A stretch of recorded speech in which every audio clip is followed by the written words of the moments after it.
ఎవరికో పుట్టారు, ఎవరినో పెళ్లాడారు, భారత్కు అక్రమంగా వలసొచ్చారు. ఇక్కడే ఉంటున్నారు, డజన్ల కొద్దీ పిల్లల్ని కంటున్నారు. ఇలా వచ్చిన వారి సంఖ్య వేలల్లో కాదు, లక్షల్లోకి చేరిపోయింది. ఓవైపు రోహింగ్యాలు, మరోవైపు టెర్రరిస్టులు, ఇంకోవైపు అమ్మాయిలను అంతమొందించేందుకు కాచుకొని కూర్చున్న జిహాదీలు. వారికి తోడు పాకిస్తాన్ నుంచి అక్రమంగా ఇండియాకు వచ్చిన లక్షలాది మంది ముస్లిం మహిళలు. వీరందరినీ చూస్తుంటే దేవుడా, నా దేశం ఎవరి చేతుల్లోకి పోతోంది అని అరవాలనిపిస్తోంది. ఈ రాజకీయ పార్టీలకు బుద్ధొచ్చేదెప్పుడు? వారికి జాతీయ భావన వంట పట్టేదెప్పుడు? ఓవైపు జనాభా నియంత్రణ పాటిస్తూ పన్నులు కట్టేదొకరు, మరోవైపు డజన్ల కొద్దీ పిల్లల్ని కంటూ ఏ బాదరబందీ లేకుండా ప్రభుత్వ పథకాలను ఎంజాయ్ చేసేది మరొకరు. ఇదెక్కడి సమాజం? ఇదెక్కడి రీతి? ఇదెక్కడి రివాజు? భర్తలు పాకిస్తాన్లో, భార్యలు హిందుస్థాన్లో. పాక్ నుంచి 5 లక్షల మంది మహిళా చొరబాటుదారులు. వారికి పుట్టిన 25 లక్షల మంది పిల్లలు భారత్లోనే. ఆ నెంబర్లు వింటే నోటి నుంచి మాట రాదు, వింటుంటేనే ఒళ్ళు జలధరిస్తుంది. ధర్మం కోసం మాట్లాడే దేశం మొత్తం ధర్మశాలగా మారిందా? దారిన పోయే దానయ్యలు, దానమ్మలు ఇండియాకు రావడమేంటి, ఇక్కడ దర్జాగా పౌరసత్వం పొందడమేంటి, లక్షలు దాటి కోట్లలోకి జనాభాను కనడమేంటి? భారత్లో ఇప్పుడు ఎక్కడ చూసినా పాక్ జాతీయత కలిగిన మహిళలు, వారికి పుట్టిన పిల్లలు, చదువుకుంటున్న వారు, ఉద్యోగం చేస్తున్నవారు, ఇలా అనేక రకాల కేటగిరీలకు చెందిన ప్రజలు భారత్లో దర్జాగా బతికేస్తున్నారు.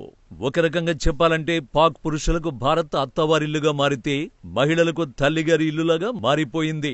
భారత పౌరులైన హిందువులకు బయట దేశాల్లో దొరకని అవకాశాలు భారత్లో పాకిస్తాన్ పౌరులకు ఆవాలీలుగా వచ్చేస్తున్నాయి.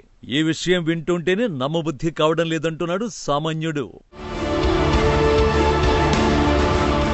అశ్విని ఉపాధ్యాయ్ అనే ఒక RTI activist come supreme court advocate ఈ విషయంలో బాగా వర్కౌట్ చేశారు. ఆయన అధ్యయనం ప్రకారం కొన్నేళ్లుగా పాకిస్తాన్ నుంచి 5 లక్షల మంది మహిళలు భారత్కు వచ్చేశారు.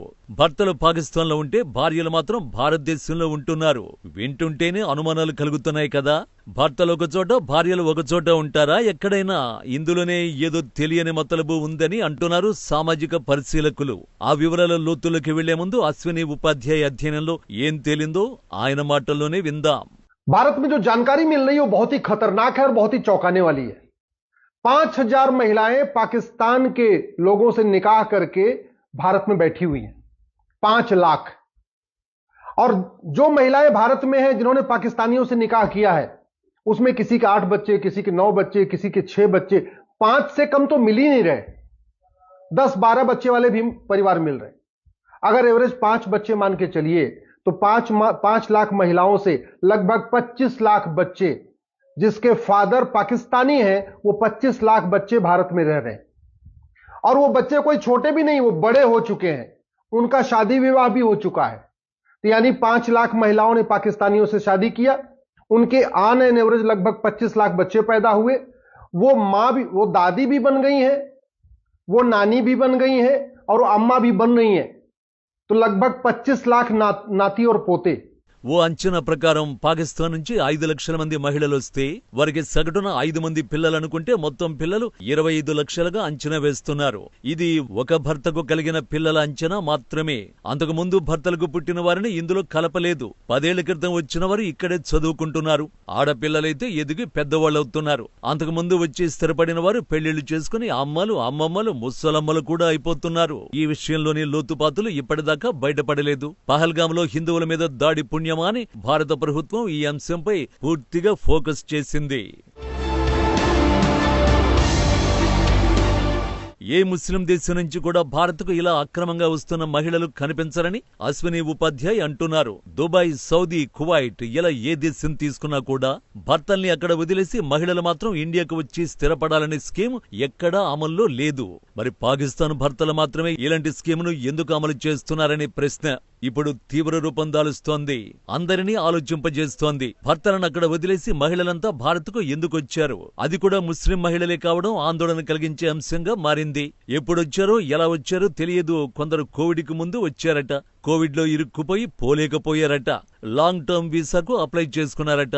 వారికి వీసా ఎవరిచ్చారు, ఎందుకు ఇచ్చారు, వాళ్ళు వచ్చి ఇక్కడ చేసేదేంటి అని ఇమిగ్రేషన్ అధికారులు ఎందుకు ఆలోచించలేదు? मेरा रीजन है, मुझे जाने दे, ये मेरी नेशनलिटी है, मेरी पाकिस्तानी नेशनलिटी है, ये मेरी माँ के केस जमा है, फाइल जमाए।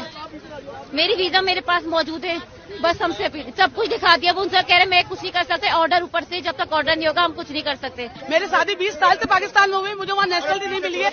मेरी नेशनलिटी अप्लाई हुई भी है वहाँ पे, मेरे पास मेरी नेशनलिटी की स्लिप है, मेरे साथ मेरे हस्बैंड का शनाख्ती कार्ड है, मेरे पास वहाँ का निकाहनामा है, सब कुछ है।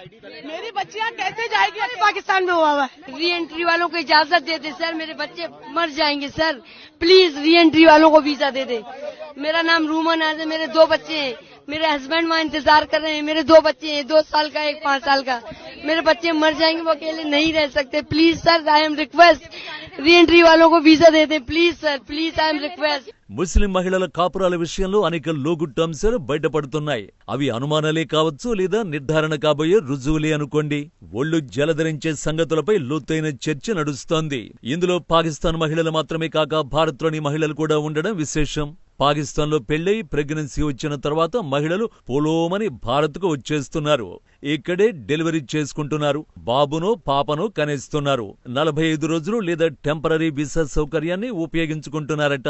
ఆ తర్వాత పాకిస్తాన్ వెళ్లడం లేదు, ఇక్కడే Aadhaar card, voter card, sim card సంపాదించుకుంటున్నారు. ఒరిజినల్ భారతీయులుగా సకల సౌకర్యాలు ఉపయోగించుకుంటున్నారు. మరోవైపు భారతీయ ముస్లిం మహిళలు కూడా అచ్చంగా ఇదే ఫార్ములాను ఫాలో చేస్తున్నారన్న విషయం ఇప్పుడు కన్ఫర్మ్ అయింది. పాక్ మహిళలు భారత్కు వచ్చి పిల్లల్ని కంటుంటే భారతీయ ముస్లిం మహిళలు అక్కడి అబ్బాయిలను ప్రేమించి అక్కడికి వెళ్లి పెళ్లి చేసుకుంటున్నారు. ప్రెగ్నెన్సీ కన్ఫర్మ్ కాగానే ఇండియా వచ్చేసి డెలివరీ అవుతున్నారు. ఆ తర్వాత అటువైపు వెళ్లడం కూడా లేదు. ఇందుకు ఉదాహరణగా ఓ ప్రముఖ క్రీడాకారిణిని చెప్పుకోవచ్చు. బయటపడకుండా ఎంతమంది ముస్లిం మహిళలు ఈ సూత్రాన్ని అమలు చేస్తున్నారో తెలియదు. మరి ఇందులోని మతలబేంటి అన్నదే ఇప్పుడు చర్చాంశంగా మారుతోంది. గ్రీకు యోధుడు అలెగ్జాండర్ సూత్రాన్ని భారత ఉపఖండంలోని ముస్లింలు అమలు చేస్తున్నారా అన్న అనుమానాలు కలుగుతున్నాయి. దీనిపై ఆసక్తిగల సోషల్ మీడియా వర్కర్లు లోతుగా అధ్యయనం చేశారు. ముస్లిం మహిళలు ఈ సూత్రాన్ని 1990ల నుంచే అమలు చేస్తున్నట్టుగా నిర్ధారణ జరుగుతోంది. జమ్మూ కశ్మీర్లోని ముస్లిం మహిళలు 1990ల్లో పాకిస్తాన్ వెళతాం, ప్రెగ్నెన్సీతో తిరిగొస్తామంటూ బహిరంగంగానే తమ మనోగతాన్ని చెప్పేవారట. హిందుస్థాన్లో పాకిస్తాన్ భూభాగానికి చెందిన ముస్లిం జాతిని పెంపొందించాలి అనేది వారు ఓ ఉద్యమంగా తీసుకున్నారట. ఈ విషయంలో అలెగ్జాండర్ పాటించిన సూత్రాన్ని ఇక్కడి ముస్లిం మహిళలు గాని, పాక్లోని ముస్లిం మహిళలు గాని అమలు చేస్తున్నారన్న వాదన తెరమీదకొచ్చింది. అలెగ్జాండర్ ఏ దేశం మీదికి దండెత్తినా తన సైన్యం చేత అక్కడి మహిళల్ని చెరపట్టేవాడట. ఆ విధంగా ప్రపంచమంతా తమ సంతతే ఉండాలనే నియమాన్ని విధిగా పాటించేవాడట. అదే సూత్రాన్ని భారత్, పాక్లోని మహిళలు తూచ తప్పగా ఆచరిస్తున్నారని సోషల్ మీడియా వర్కర్లు తమ స్టడీస్ ను బహిర్గతం చేస్తున్నారు. पाकिस्तान जाएंगे, बच्चा लेके आएंगे, ये नारा दिया जाता था 1990 के दशक में कश्मीर की औरतों द्वारा, और मकसद एक ही था, पाकिस्तान के मर्दों से जाकर शादी करना और प्रेग्नेंट होकर वापस कश्मीर आना। और यही प्रोसेस अपनाया जाता था सिकंदर यानी कि अलेक्जेंडर द्वारा। वो जिस भी इलाके को जीतता था अपने सिपाहियों की शादी वहां की औरतों से करवा देता था, ताकि उनके जो बच्चे हों वो सिकंदर के साम्राज्य के प्रति वफादार रहें, अपने जमीन, अपने मुल्क के प्रति नहीं। रिसेंट पहलगाम अटैक के बाद जब गवर्नमेंट ने पाकिस्तानी वीजाज को रिवोक किया और बॉर्डर पर भीड़ लगी, तो पता चला कि सैकड़ों, हजारों या शायद लाखों महिलाएं ऐसी हैं जिन्होंने पाकिस्तानी मर्दों से शादी की हुई है, उनके साथ बच्चे पैदा किए हैं, पर अपनी इंडिया की सिटीजनशिप भी रखी हुई है, ताकि यहाँ पे मिलने वाली सरकारी सुविधाओं का फायदा उठा सके। आजादी के बाद से इंडिया और पाकिस्तान के बीच में इतने युद्ध हो चुके हैं, इतने हिंदुस्तानियों का आतंकवाद के द्वारा खून बहाया जा चुका है, ये सब कंडीशन सफिशिएंट होनी चाहिए कि अगर कोई इंडियन किसी पाकिस्तानी से शादी करता है तो उसकी इंडियन सिटीजनशिप ऑटोमेटिकली रिवोक हो जानी। ఇప్పుడు తలెత్తిన ఈ పరిస్థితి భద్రతా, చట్టపరమైన సమస్యలు, సామాజిక ఆందోళనల్ని రేకెత్తిస్తోంది. వారి సంఖ్య 25 లక్షలకు చేరిందని అంచనా ఉంది. అంటే వారికి ఎంతమంది ఎలా పుట్టుకొస్తున్నారో ఊహించుకోవచ్చు. ఒక పంజాబ్లోనే 80,000 మందికి పైగా ఇలాంటి మహిళలు ఉన్నట్టు అనధికారిక వర్గాలు పేర్కొంటున్నాయి. వీరికి పాక్లో పౌరసత్వం ఉంది. భారత్కు వచ్చిన తర్వాత ఇక్కడ పౌరసత్వం కూడా అక్రమంగా పొందుతున్నారు. దీనికోసం వీసా నిబంధనలు ఉన్నప్పటికీ అవి ఎక్కడా అమలు జరగడం లేదన్న ఆరోపణలు ఉన్నాయి. మరోవైపు భారత్ నుంచి కూడా పాకిస్తాన్ వెళ్తూ అక్కడి సిటిజన్షిప్ తీసుకోకుండా, పాక్లో నివసించకుండా భారత్లోనే తమ సంతానాన్ని పెంచి పెద్ద చేస్తున్నారు. పహల్గాం దాడి జరిగింది కాబట్టి భారత ప్రభుత్వం వీసాలు క్యాన్సిల్ చేయడంతో వీరంతా రోడ్డు మీద పడ్డారు. లేకపోతే అసలు ఈ విషయమే బయటపడేది కాదేమో అంటున్నారు నిపుణులు. ఇక వీరికి గాని వీరి పిల్లలకు గాని భారత్ మీద కనీస ప్రేమ ఉందా అంటే 100% లేదనేదే సమాధానం. హిందువుల మీద వీరు ద్వేషం నూరిపోస్తూ పిల్లల్ని పెంచుతున్నారు.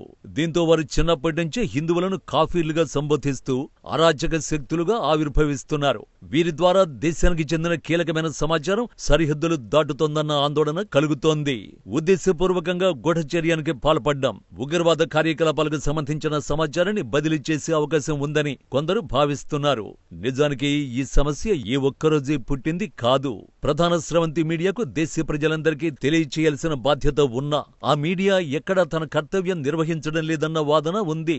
మరి ఇప్పటిదాకా టెర్రరిజం అంటే కేవలం పురుషులే చేసే పనిగా భావించేవి కొన్ని మేధావి వర్గాలు ఇప్పుడు మహిళలు కూడా అదే పని చేస్తున్నారన్న వాదన ఉంది. మరి దీనికి కేంద్ర ప్రభుత్వం ఎలా ఫుల్ స్టాప్ పెడుతుందో వేచి చూడాల్సిందే.